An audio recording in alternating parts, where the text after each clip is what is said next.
In today's show, the Trailblazers lose a game on purpose on Friday night in Chicago, come back and beat the San Antonio Spurs on Sunday in Portland, and now are officially eliminated from play-in contention. This is exactly what they wanted, right? Wait, what?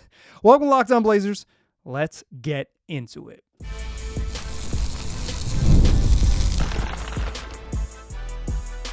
You are Locked On Trailblazers, your daily Portland Trailblazers podcast, part of the Locked On Podcast Network.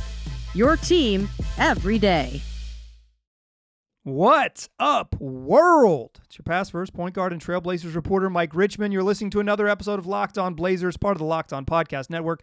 Available wherever you get podcasts and also on YouTube. Thanks for making this show your first listen, coming at you each and every weekday, Monday through Friday. So make it a part of your daily routine. Make it your first listen. Tell your friends to do the same. It's Locked On Blazers, your team every day.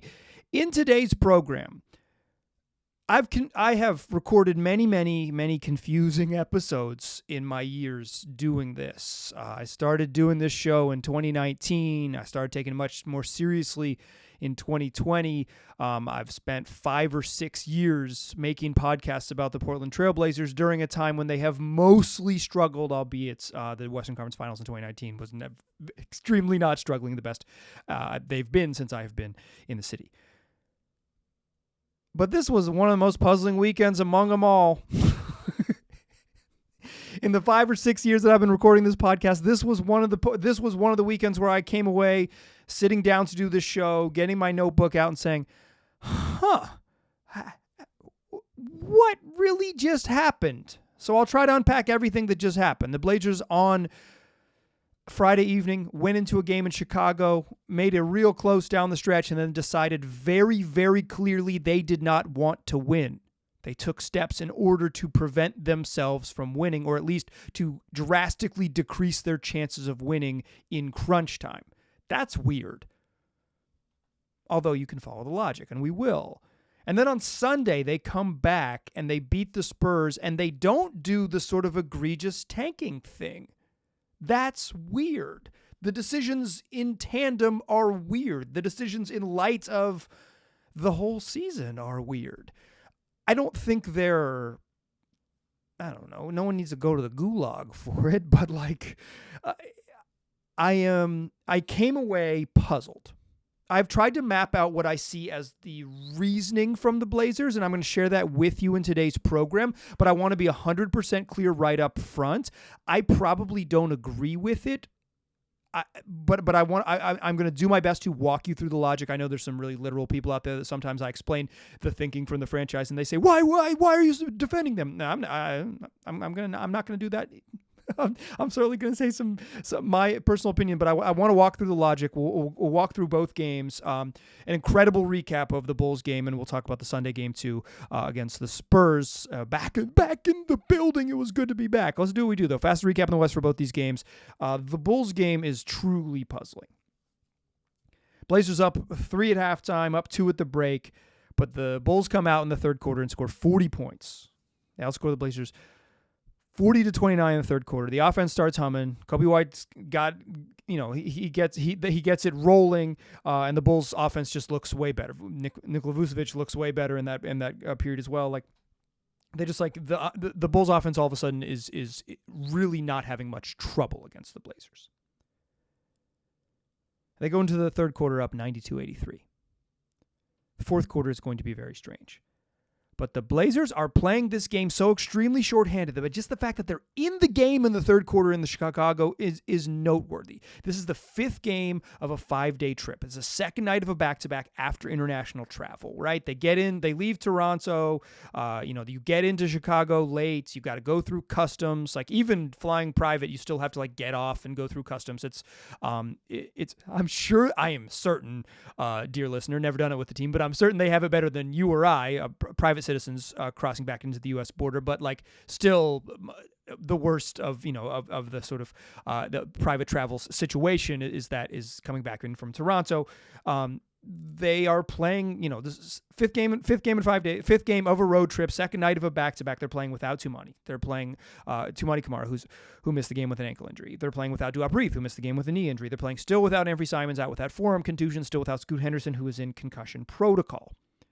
And at 3:30 that afternoon, about 90 minutes before tip-off, a new name pops up on the Blazers injury report. The Blazers announced that Deni Avdija has a right thumb sprain and is officially listed as questionable for tip-off.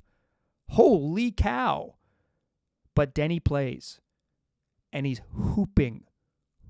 Deni's been on an absolute tear. He's been playing at an all-star level for a month or so. And this game in Chicago is no stinking different. But the Blazers, who trail by as many as 13 in the third quarter, have cut the deficit to 9 heading into the fourth. And 3.5 minutes into the fourth quarter, Kevin Huerter hits a 3, and Chicago is up 106-91. And quite frankly, at this point, if the Blazers were to lose the game, you would say, hey, you would doff the cap and say, you know what, the Blazers, extremely shorthanded, extremely tired, hung with a totally mediocre but competent Bulls team. The Bulls have been playing a lot better of late, but I would say totally mediocre, totally competent. I'm very comfortable with that analysis of them. They hung with him and they lost. Hey, what are you going to do? And then the charge happens. So that's about 8:29 mark. Kevin Huerter hits a 3. Over the following 3 minutes, the Blazers are going to rip off a 12-2 run. Deni Avdija has 8 points and an assist during that 12-2 run. He's responsible for 10 of the points. He throws a lob to Shaedon Sharpe early on, and then it hits a 3, makes a bucket in transition, gets fouled. Is responsible. It's 8 points and assist. Is responsible for 10 points during a 12-2 run. And the Bulls, with the clock ticking under 3.5 minutes, turn the ball over. And Chauncey Billups takes a timeout. And he takes a timeout right at the 3-minute mark. And if the clock hits 3 minutes, you lose a timeout. So Billups, who was sitting on 3 timeouts ahead of that mark, actually loses a timeout when it strikes 3 o'clock and still takes it. So now he's down to 1 timeout. So as he's going into the timeout, what my brain is doing is saying, boy, he screwed that up. He's really going to want that timeout. It is a 5-point game. It's 108-103 with exactly 3 minutes left. Deni Avdija is sitting on 37 points. This dude is going absolutely bonkers. He has 37 points, 11 boards, 5 assists, just 1 turnover. He's been making mid-range jumpers in this game. He's been this has been like a tour de force from Deni, and he has dragged this team back over the last 5 minutes from the brink of just a beatdown to now a 5-point game with 3 minutes left. And Chauncey takes this timeout, and I say oh, well, he screwed that up because he's going to really want that timeout back. That's a bummer. That's just, you kind of just got to, maybe his guys need a breather anyways, and you take it because you need the timeout. But that had nothing to do with it. Deni Avdija sits down, 37 points, 11 boards, 5 assists. Shaedon Sharpe sits down. Not a particularly good shooting night for Shaedon Sharpe, but he had been the Blazers. They need him. He's got 17 and 5 when he leaves the game. Just certainly resume alone over the course of the last little bit. It's you need Shaedon Sharpe in there to help you win the game. He just had a monster night in Toronto, but he looked tired against Chicago. Didn't play very well, didn't shoot very well. But he still sit them both. And the Blazers close the game with Ryan Rupert, Jabari Walker, Delano Banton, Chris Murray, and Donovan Clingan in the game with the final 3 minutes. Right out of the timeout, Delano Banton hits a 3, cuts the lead to 2, but the Blazers never get closer, and Chauncey Billups doesn't use a timeout, and they can't score, and they lost the game on purpose. What the hell? They chose not to win. They pulled their dudes out and chose not to win. At the 3-minute mark, they pulled out Deni Avdija on a 37-point night. I try not to do this in the show, so I'm going to do it quickly. I try not to talk down to make up straw men. I try not to talk down to the lowest common denominator, and I try not to make up people to be mad at and to tell them that they're wrong and here's what you need to know. But I will say I was stunned scanning r/Rip City. Shout out to the Reddit. The Reddit. Shout out to the Trailblazers Reddit. It had nothing to do with me. But I was stunned with how many people thought this was a Billups decision. There is no way in holy hell that Chauncey Billups is pulling Deni Avdija at the 3-minute mark. There is no way that Deni Avdija had a 35 minutes limit and they ran up against the cap over the first 45 minutes of the game. He started the fourth quarter. Do the math. How many minutes do you have heading into the fourth? There's just no way. This call came from on high. The Blazers front office told them to pull their big guns and lose the game, and the Blazers coaching staff did exactly that. They followed marching orders and they lost. What the heck? It is not that they lost. In fact, I have been often on this program in favor of them losing more games. It's to do it 45 minutes into the game on this night.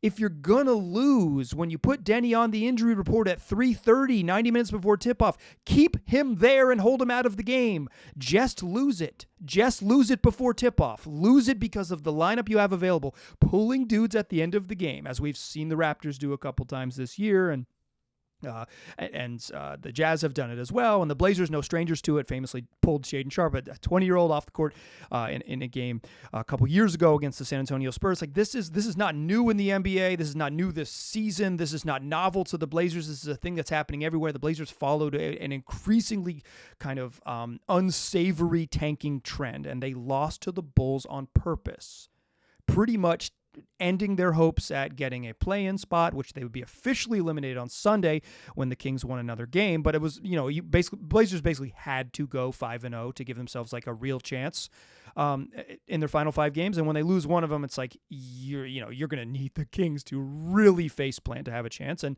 it didn't happen. Why did they do this? And then they turn around and win on Sunday. What's going on here? Let's walk through the logic in the second segment, talk a little bit about that Spurs game as well, and we'll do our fastest recap in the West. This is a rare fastest recap in the West that's going to take multiple segments. Join me. Blazers end up losing that game to the Spurs, or to the Bulls. I don't think I told you the final score. They end up losing 118-113. That's your fastest recap in the West. Join me in the second segment. Why did they win on Sunday? What is going on? Why lose Friday night so intentionally and then be shook once in Sunday's game? What's going on? Let's talk about it in the second segment. Join me there, won't ya? First, though, let's talk about Monarch Money. If you need help managing your money, following your cash, your earnings, how much money is coming in, how much money is going out, there's no better place than Monarch Money. It's your personal CFO, and it's giving you full visibility and control over your finances. It's not just a budgeting app. Monarch Money is a complete financial command center. You can track all your accounts, investments, and spending in one place, so you stop just managing your money and you start building your wealth. It's going to help you budget smarter and save more, because not only can you budget and see all of your accounts, like your various incomes and your various outgoings, but like you can watch your investments, should you have any, if that's something you want to do in this current era. But like if you're going to plan for the future and future spending, Monarch Money helps you set short-term goals and also long-term goals, and helps you stay on track without the stress. Take control of your finances with Monarch Money. Use the code LOCKEDONNBA at monarchmoney.com for 50% off your first year. That's monarchmoney.com, and the code is LOCKEDONNBA for half off your first year. All right. So the Blazers lose on Friday night, and they lost with intention. They lost with purpose. They clearly wanted to lose the game. Mission accomplished. So I think it's pretty obvious why they lost to the Bulls, and we'll talk about that in a moment. But why did they turn around and beat the Spurs? Let's go do a quick fastest recap in the West for this game. The Blazers are playing shorthanded because Deni Avdija, with that pesky thumb injury sustained, I guess, during warm-ups on Friday, not on the injury report, and then shows up on the injury report 90 minutes before tip-off. It's sustained during warm-ups in Chicago on Friday, or flared up, I guess I should say. Deni Avdija misses this game. But Tumani is back. Still no Anthony Simons. Still no Scoot Henderson. And Duop Breath also missed this game. Obviously, the long-term guys are long-term. But Jeremy Grant's not going to play this year. Neither is DA. Rob Williams is out.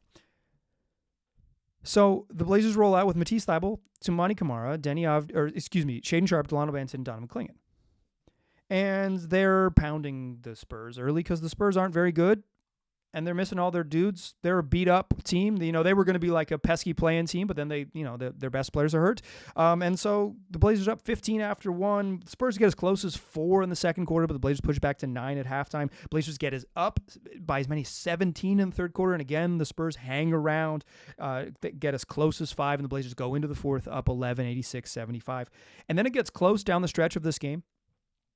103-101 with 4.5 minutes left, and a 2-point game. Blazers have the lead, and then Chris Paul and one gets past Donovan Clingan, gets hit on the head, scores inside. It's 108-106 with 2 minutes left, and the game flips on this following possession. The Blazers come down, and Toumani Camara hits a huge right wing three, and then Matisse Thybulle steals the ensuing inbounds pass. I believe the Blazers stole 3 inbounds passes, at least 2 in the second half. Delano had one, and Matisse had a crucial one here with under a minute left. Blazers get it inside, and Chris Murray scores, and the Blazers take a 7-point lead, a 5-point possession in about 20 seconds, and they take a 7-point lead with 1:40 left, and they hold on with enough. Spurs not making threes, Blazers making their foul shots, and the Blazers hold on to win this game 120-109. That's your fastest recap in the West. But this game didn't involve shenanigans. Like, you can say, like, maybe Denny Avdia could have played. We don't know. But like, shenanigans. Toumani Camara played 34.5 minutes and played down the stretch of the game. Shaedon Sharpe played 34 minutes and played down the stretch of the game. They didn't do anything funky. They had, against the Bulls, they had 9 players available because Sidi Sissoko was hurt, and they played all 9 guys. That's just who they had, right? So it's like, oh, why did Justin Minaya play? Blah, blah, blah, blah. It's like, that's who. Second night of a back-to-back, 5th game in 5 days on the road.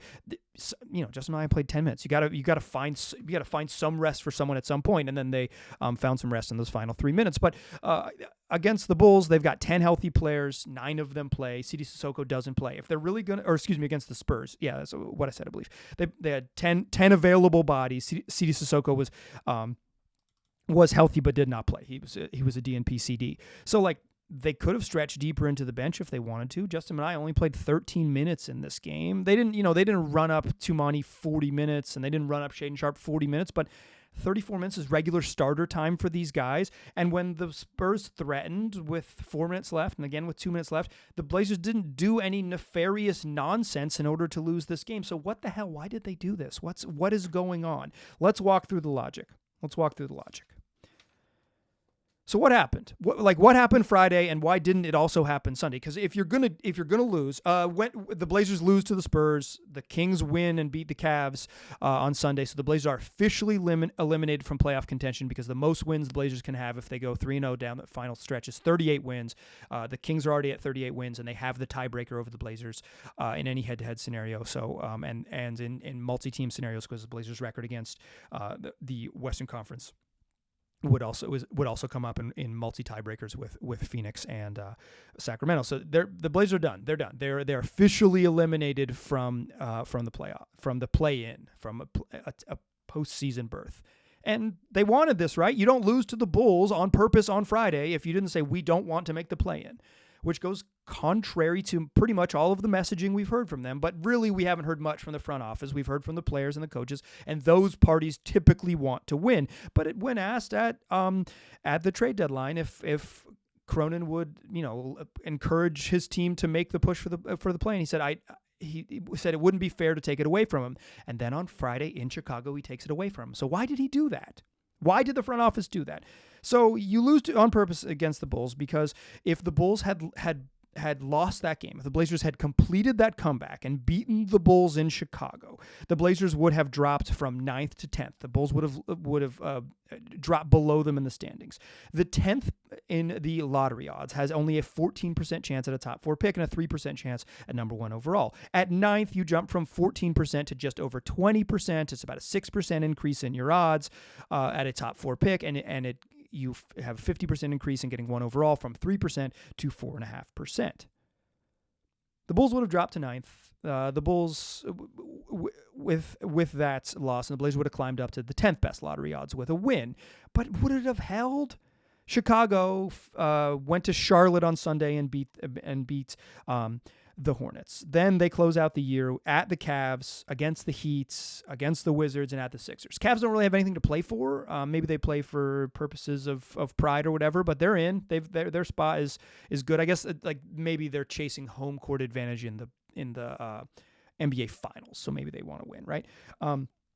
The Heat need to win, but the Wizards and the Sixers are super tank teams. So what you're like very realistically talking about here is the Bulls are probably have 2 guaranteed wins. They probably go 2-2 down the stretch. I could see why if the Blazers felt like, hey, after the Bulls game, with games remaining against San Antonio, Utah, the Warriors, and the Lakers, and really the Warriors are the only team that needs to win. The Lakers on that final game of the regular season very well may have everything wrapped up and have absolutely nothing to play for, no reason to risk playing their 40-year-old star or Luka Doncic, right? Like those guys just might not play. DNP rest or play half the game or what. I don't know. Like I think with the resting rules and the league's rules, I think they would have to play 20 minutes or something. It's unclear to me. I feel like in game 82 you should be able to rest, but I think there are some league rules unless you're on the injury report and nursing something, which they always put LeBron on the injury report, so it'd be easy for him to sit. But and same with Luka. But like the Blazers, I guess were sitting in a situation where they had 3 of their final 4 games were winnable, and the Blazers brass said, our schedule's pretty easy. The Bulls' schedule is not hard, but because it has 2 guaranteed wins. But at Cleveland and against the Heat, those are teams that are going to try to win basketball games. There's a chance that the Bulls only win 3 games. They go 3-2 to close their final 5. This is again after Friday, and the Blazers would go 3-1. Then you're splitting the odds, or the Bulls stay, or the Bulls end up still in 9th, and you end up in 10th. So it's like, yeah, I think I get it. I think I understand.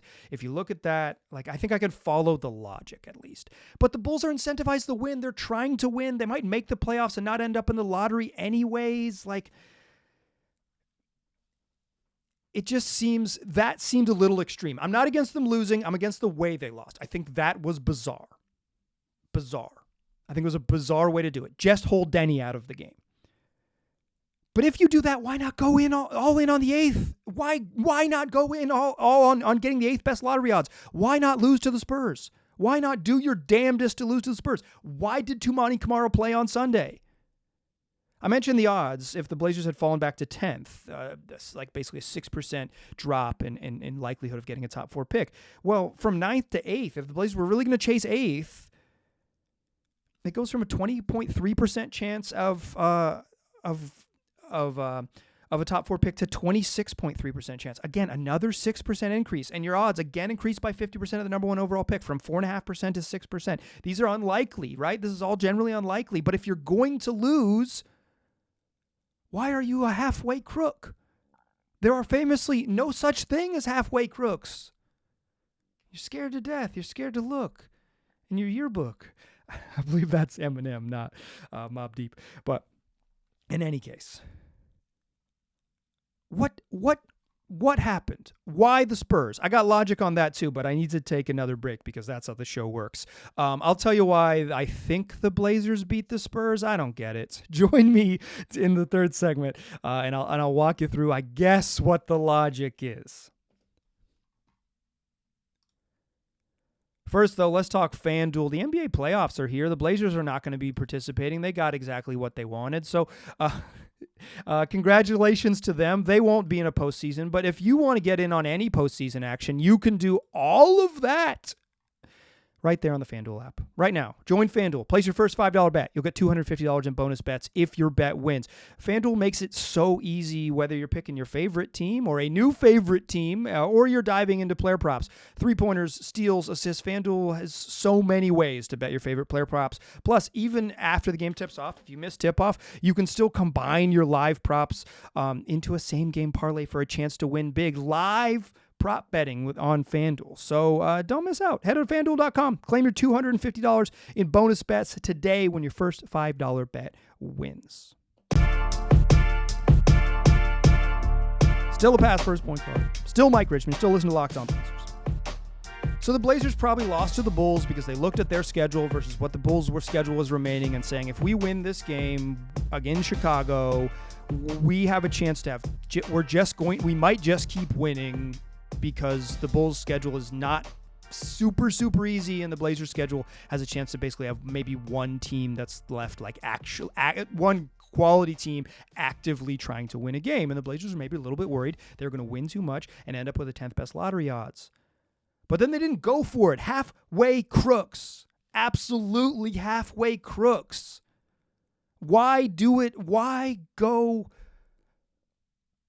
Why walk to the damn mailbox if you're not going to send the letter? I guess this is why.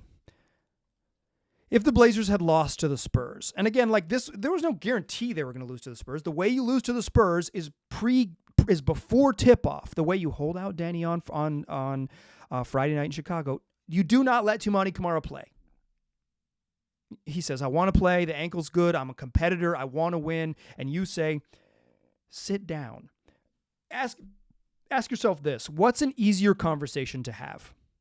Right before the game starts, you pull Toumani into the office and you say, like, hey, we have bigger goals as a franchise. You're a huge part of our plan, but because of that, we're going to be cautious with your ankle.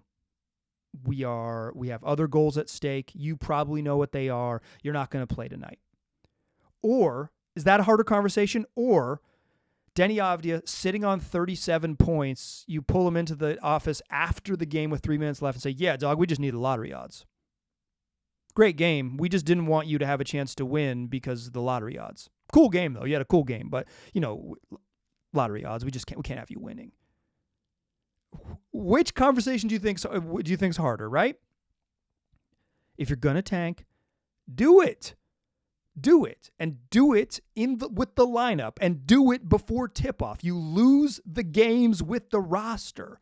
The funny stuff just makes you look silly. And then when you don't go all the way, what on earth? And so why didn't they send the letter, right? Why did they walk out to the mailbox and turn back around? Well, the Spurs have a relatively challenging schedule ahead of them to close the season. The Spurs play the Clippers, Warriors, Suns, and Raptors. The Suns, I guess, will have something to play for in the second last game of the season, although they might not because they just keep losing. But like the Spurs aren't very good. They could lose to anybody. They just don't have enough dudes. They're hurt. If Portland were to have lost. If Portland were to have lost on Sunday, they would be 34-45. The Spurs would be 33-46. The Blazers would just have to lose one more game than the Spurs down the stretch of the regular season to tie and split the odds for 8th. When you split the odds when you're tied in the lottery in the other way, you just split the odds and then there's a coin flip to see who gets the extra remaining combination. So like literally you automatically increase your odds by tying, and then you get a coin flip for the leftover combo to split the odds. Obviously, the lottery is only for the top 4 picks, right? So it's it would be determined by order beyond that, but the coin flip would determine the order beyond that and also give you the one extra combo. And so I think the Blazers decided, you know what? Even if we tank this game miserably, and we pull Toumani and Shaedon Sharpe in the final 4.5 minutes, and Shaedon Sharpe didn't play particularly well against the Spurs again. Delano Banton had 11 in the first quarter. He finished with 20. Shaedon Sharpe had 21, but on 5 of 17 shooting. He did have 10 boards. But Toumani Camara hit 2 big threes late and finished with 23 points. If you're going to lose this game, and you're going to lose a game in the manner that you lost the game in Chicago, you pull them with 4.5 minutes left, or you pull them with 2 minutes left and it's a 2-point game. You do the funny stuff, right? You do the nonsense. You lose on purpose because you just lost on purpose before. And not even lose on purpose, right? You actively decrease your chances of winning by sitting your good players. Should have done it before the game started, but when you don't, it's like,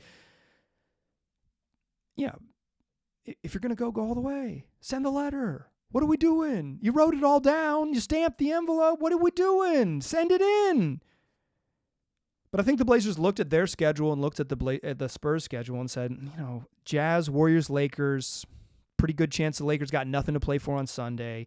Warriors will have something to play for, but the Jazz are just like can we even lose to the Jazz? Could we field a team that could lose to what the Jazz are doing? And the Jazz are so down with the cause, they might just send like 2 dudes out for the fourth quarter. Like, sorry, my team is on the court. My players are on the floor. Is that the line? I think I botched the line, guys. Sorry. My players are on the floor. It's like Will Hardy he's only going to play 2 guys at the end of the game. So maybe the Blazers said looked at the Bulls record in their own, looked at the Spurs record in their own, and said we might not be able to, if we slip behind ahead, if we end up in 10th and the Bulls get 9th best lottery odds, we might not be able to drop back below them with enough losses. And if we, even if we lose to the Spurs, we might not lose enough games because their schedule is so hard. Like the Spurs are probably sitting on 1-3 best case scenario. So even if the Blazers go winless 0-3, they are, they'd have to go winless 0-3 to get there. It's like, do the Blazers think they can lose in Utah? Do they think they can lose Sunday against the Lakers? And would they be willing to do that? And part of me thinks they didn't want to pull shenanigans in front of their fans. Blazers ownership was in the building on Sunday.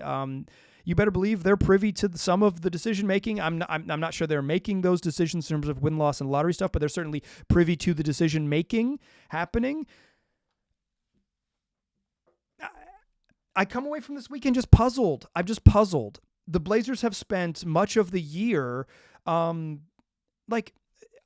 me close with this example. On Sunday against the Spurs, Rayan Rupert played 24 minutes.